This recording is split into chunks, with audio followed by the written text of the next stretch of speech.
Hey, Ursula here. Just gonna take a walk through the garden. It's the beginning of March. We're gonna just take a look at what there is. Some of it's very messy. Some of it's a little cleaner up. There's a rose bush. We're behind the garage on the north side. It looks like I have daffodils coming up here. I probably should clear out some of this wood. This is a compost pile that needs to be turned.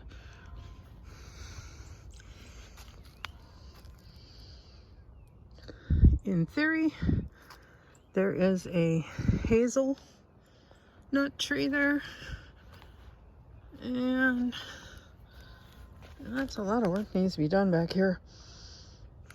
Under the weeds, there's a hazelnut tree here too. This is from when that big Siberian elm fell down. We have a lot of wood piles still from the two different arms of that tree that fell. And in here is a persimmon tree, and it needs a buddy. Hellebores are in bloom. This is where I want to put the second persimmon tree so that they're across the way from each other. My pile of wood for my dye baths for the summer, that needs to get cut up and brought down to where I'm gonna run the dye baths. That's a walnut tree that has died and is now covered in moss. We've got a lot of myrtle, which is annoying to try and get out of here, but it beats the heck out of burdock. So let's take a look down and see what else there is.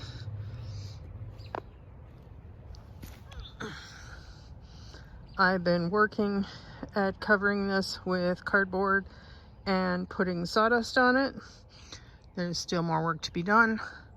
I have to rebuild the retaining wall here. That's going to be a big project. I want to get that done before it gets too warm. So it's going to be a March project. Along with planting just about everything in March. We have a real early season this year. It was 70 degrees yesterday, which is like unheard of. So climate change is affecting us. We don't know if it's going to snap back and get cold again, or if it's going to just continue to get warmer and warmer. This area here is just basically one gooseberry bush. The mulberry did not get trimmed back. That is something I'm thinking about. Again, my pole saw bit it, so I need to get a new pole saw in order to get those limbs down, and I'd really like to get those limbs down before I plant down here. This is my gomi berry bush. We don't really get to eat those. The animals eat those. And it also looks like I need to move some branches here because the daffodils are starting to come up and they don't need to be buried alive. Tansy has decided to move around the yard. So not only do I have 1, 2 over here, I have a third one here and possibly a fourth one coming up. This bed never got planted last year. It was supposed to, but it just got overrun with weeds. I think the gomi here needs to be trimmed back maybe after it blooms, maybe closer to midsummers, but that needs to happen. My thought is to turn this bed into just like a big giant compost pile. And I filled in the groundhog holes. I have a hunch that the activity I saw was possibly mice. It didn't look like there was a hole big enough for a groundhog to actually come out of. And we definitely have mice as well as shrews. So that's something. That's my plum. It shows me what's plum if I'm actually trying to find a key line along here. The beds were laid out along the hill the way it is. And we're slowly turning this one into a hugel bed with a gooseberry in it. So as we have scrap wood, small pieces, we're just going to pile them there. There's really The deer eat anything that's in there because the deer walk along this back alley. And so in order to kind of curtail that, we're going to just kind of build this up into a hugel mound, or possibly a different retaining wall, because that one needs help. That was built probably in the 1930s, and the wood is gone. It's just gone. There's a few rocks underneath the wood, but it's kind of gone. It's possible some of this wood here will go up there to create that. A lot of this needs to get moved out. I need to get my box spring set up so that I can put tomatoes on it, and this is not the location for that. You can see the tree is overreached quite a bit. Neighbor's house is for sale, so I'd like to get that cleaned up too. A lot of work to be done. Daffodils are coming up around the plum tree, but this plum tree, and it's budding. Let's see if we can get in focus here. We have buds, but also we have disease. We have some kind of fungus, so this may not be a viable tree for very long. It doesn't produce plums anyway. Usually we have it goes into full flower, and then cold snap comes in and kills everything, and so we don't get any plums. We'll see what happens, whether we keep that or let it go. That was a robin. I didn't see him, but it's my first of the season. All right, this was left to overwinter. This is the garden next to the garage, and we have a lot of buckets here.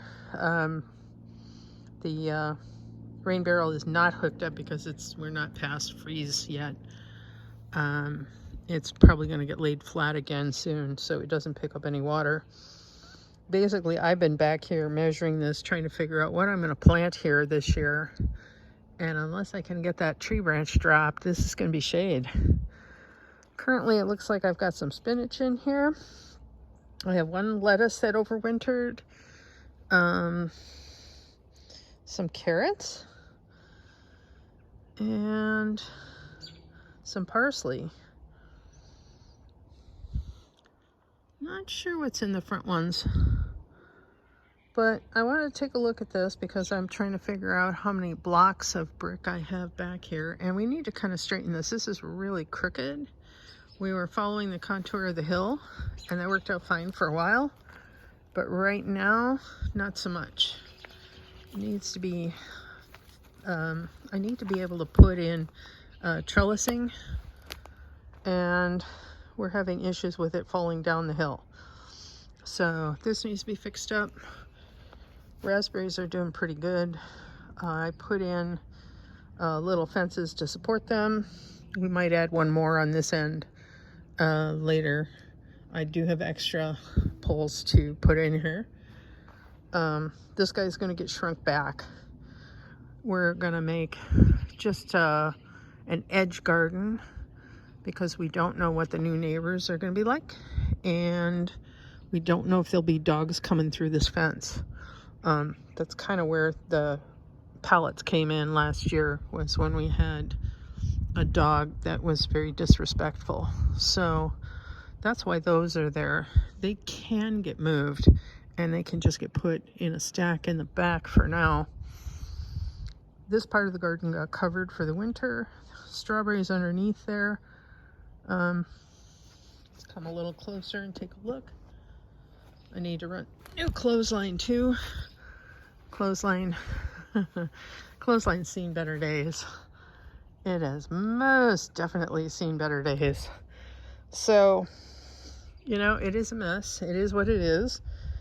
A lot of the sawdust that was here for the winter to hold things down is going to get raked up and set aside until we have it planted. The strawberries themselves will go in a tower. I'm going to put those back into the strawberry tower, and we might leave some Ooh, we have Claytonia. Look at that. This looks like it needs to get weeded because there are actually strawberries in here. This is where I may leave some of them, is in the cinder blocks.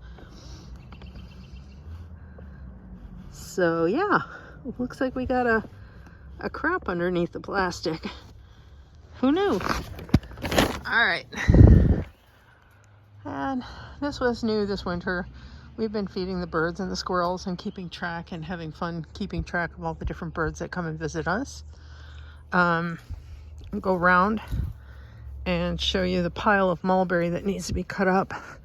I did cut off some limbs that were touching electrical lines after I killed the electricity to the electrical lines. Those have been dropped and need to be carved up. And you can see we've been working on it slowly, and those will have to go into the way back.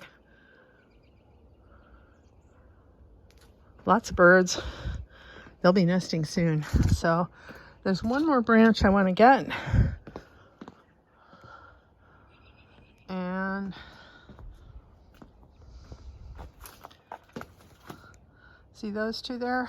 Those are shading my strawberries right now way too much. So we're going to drop those two before the nesting starts. And that is where we're at with the back garden. But I do want to show you the salad burnet has been here and has stayed green all winter long. That's a new one. I've never ever had that happen with a plant. But that was salad burnet I planted, and next to it is the yarrow, and that's pretty much been green most of the winter too. We'll see if the anise hyssop comes back. We need to fertilize some of this. And we've got daffodils coming up. The water tub needs to get installed. That has to go up on blocks and actually get connected to the drain pipe. The white clematis on top has got to go. So there's a lot of cleanup work to do. The dye studio is still a mess. That needs to be cleaned up as well.